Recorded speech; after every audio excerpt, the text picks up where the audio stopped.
imediatamente eu passo a palavra ao senhor Diego Roberto Barbiero, membro do Conselho Deliberativo da Associação Nacional dos Membros do Ministério Público, CONAMP. Excelentíssimo senador Fabiano Contarato, que preside essa sessão, a gente agradece a oportunidade de estar na presença de Vossa Excelência e estenda os cumprimentos ao senador Sérgio Petecão, que preside a comissão. Também cumprimento aqui os outros presentes na nossa audiência, a doutora Lúcia Helena, doutor Pedro Luiz, doutor Márcio Gomes, doutor Rodolfo Laterza, e faço especial agradecimento também ao doutor Manuel Murrieta, presidente da CONAMP, doutor Alexandre Stefani, presidente da Associação Catarinense do Ministério Público, que me possibilitaram estar aqui, senador, para falar um pouquinho sobre o sistema de justiça nos últimos 5 anos e o que talvez a gente espere para o futuro dele. Eu sou promotor de justiça há 12 anos em Santa Catarina, fiquei 4 anos à frente do GAECO de Chapecó e hoje coordeno o Cyber GAECO, Divisão de Investigação Cibernética do Ministério Público de Santa Catarina, que, na verdade, é só coordenada pelo Ministério Público e sim uma força-tarefa formada no nosso Estado por Polícia Civil, Polícia Militar, Polícia Penal, Corpo de Bombeiros, todas as instituições trabalhando juntas, em prol de resultados mais efetivos para a segurança pública, para que a gente possa trazer um pouco mais de acalento às vítimas dos crimes. E quando a gente fala, senador, em sistema de justiça, eu acho que é invariável a gente pensar os resultados que conseguimos dar à população brasileira enquanto órgãos integrantes do sistema de segurança pública e sistema de persecução penal. A gente vê nos últimos anos como as nossas polícias em geral, civil e Polícia Federal, encarregadas da investigação, deram um salto qualitativo em suas atuações. Isso resultou em investigações mais contundentes acerca de autoria e materialidade e levando também ao Poder Judiciário elementos mais seguros para a prolação de decisões que vão trazer um pouco de, talvez, alento à população. O que a gente vê, infelizmente, é um número muito elevado de crimes, e eu não vou falar sobre o ponto de vista de crimes em ação, mas sim de crimes como vítimas. Pensarmos em quantas pessoas são vitimadas pelas ações criminosas no Brasil ano a ano. A gente fala aqui de 50 mil homicídios em média por ano.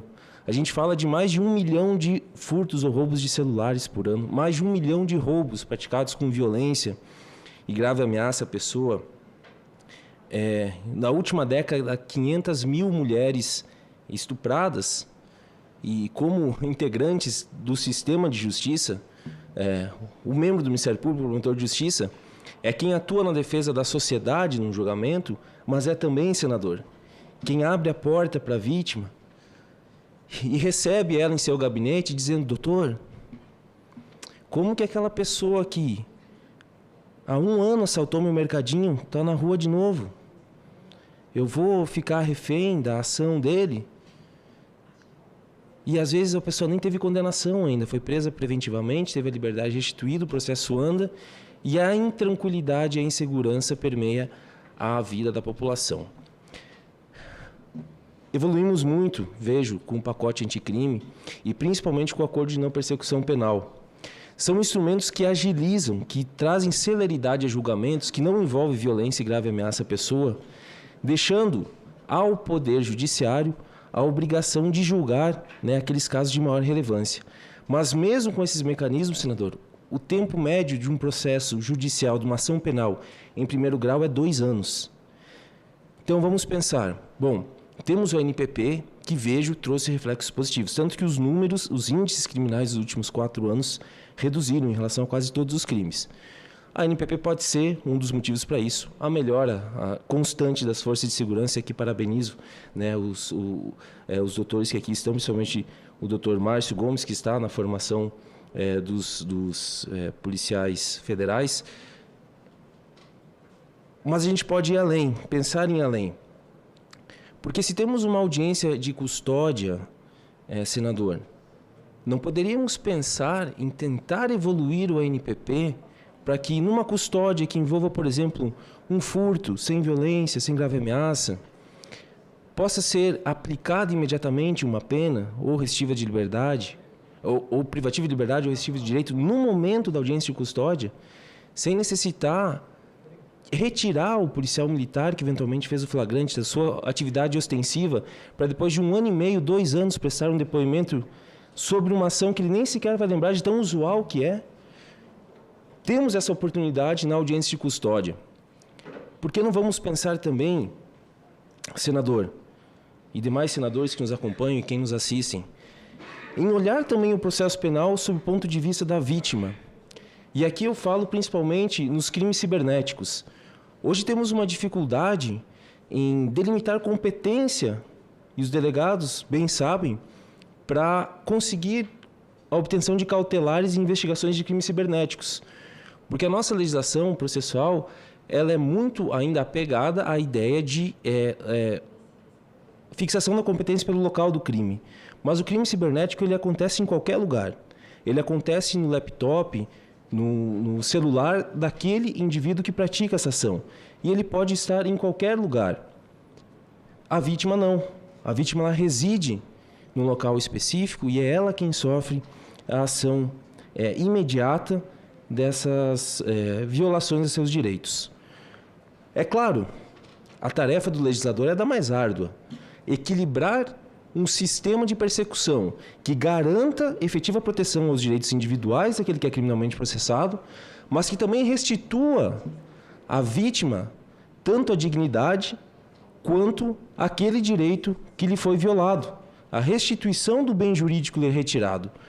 Às vezes é possível crimes patrimoniais, mas às vezes as marcas deixadas pela criminalidade vão muito além da aferição econômica.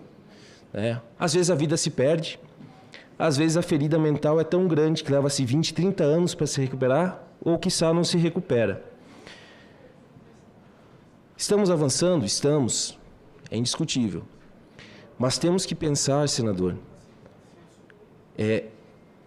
que a efetividade do sistema de persecução e a celeridade vai ser o responsável pela diminuição do número de crimes. Enquanto não diminuirmos o número de crimes, não haverá estrutura humana que terá capacidade de investigar, processar e julgar todas as violações que ocorrem em nosso país. Isso a gente falando só na parte de conhecimento, que eu acho que talvez um outro gargalo do nosso sistema jurídico como um todo seja a efetividade da execução. Mesmo a execução civil, e aqui nós falamos da execução penal. O processo de conhecimento é trabalhoso, né? A ação penal demanda produção probatória de qualidade, atuação intransigente, defesa da sociedade por meio do Ministério Público, investigações absolutamente perfeitas pelas polícias. Só que às vezes a gente vê um trabalho muito grande na fase do conhecimento e na execução da pena as coisas acontecem mais rápido do que se poderia imaginar numa democracia. Indivíduos que são privados de liberdade acabam voltando ao convívio social de forma prematura por uma deficiência que temos na estrutura de sistemas de reclusão. Então, optamos, né, por talvez um rodízio de vagas aí no sistema de execução e essas curtas durações do cerceamento da liberdade, principalmente quando se trata de crimes graves, talvez não tragam àquele que pratica o crime a sensação de punição, de que o Estado atua também para restabelecer os direitos daqueles que foram vitimados pelo crime. E aí a sociedade começa a questionar o sistema de justiça como um todo e, via transversa, todos os poderes e instituições que legalmente foram postas no nosso país por meio da nossa Constituição e das nossas leis. Então, senador, agradecendo, né, a oportunidade por estar aqui conversando sobre um tema tão caro para a sociedade brasileira, penso que podemos, na atividade legislativa, que é o campo adequado e próprio para a discussão dos caminhos que devemos trilhar para alcançar aquele Brasil que tanto sonhamos, em tentar métodos, né, que vão além do acordo de não persecução penal para trazer celeridade e talvez imediatabilidade do julgamento dos crimes que não envolvem violência e grave ameaça à pessoa, e também critérios de fixação de competência criminal pensadas sob a ótica da vítima. Senador, agradeço a oportunidade e devolvo a palavra à sua presidência. Muito obrigado.